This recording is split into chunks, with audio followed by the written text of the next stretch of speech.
ఈరోజు ఎంతోమంది ప్రభు నమ్మి ధన్యులుగా మార్చబడ్డారు.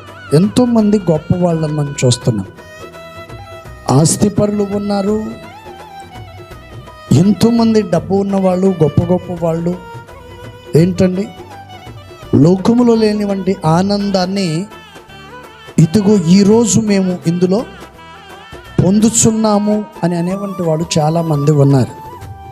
లోకములో లేని ఆనందం, లోకములో లేని సంతోషం, లోకములో లేని సమాధానం ఈరోజు నేను పరిశుద్ధాత్మని సన్నిధిలో నేను పొందుతున్నాను అని చాలామంది ఈ రోజున మాట్లాడుతున్న వంటి వాళ్ళు లేకపోలేదు. ప్రైజ్ ద లార్డ్, హల్లెలూయా.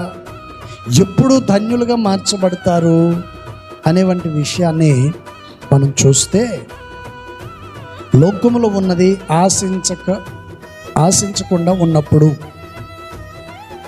రెండోది దేవుని సన్నిధిలో భయభక్తులు కలిగి ఉన్నప్పుడు, మూడోది ఎదుటి వారిని నిందించకుండా, అవమానించకుండా, కీడు చేయకుండా ఉన్నప్పుడు. లోకంలో నాకు ఏది అవసరం లేదు, ప్రభు తప్ప నాకు ఎవరు అవసరం లేదు అని ఎప్పుడైతే నువ్వు ప్రభు సన్నిధిలో నిలిచి ఉంటావో అప్పుడే నీవు ధన్యుడివి. అందుకని పరిశుద్ధ గ్రంథ లేఖనములో ప్రభువైన యేసుక్రీస్తు వారు ఈ మాటని చక్కగా ఆయన తెలియచేశారు. Praise the lord.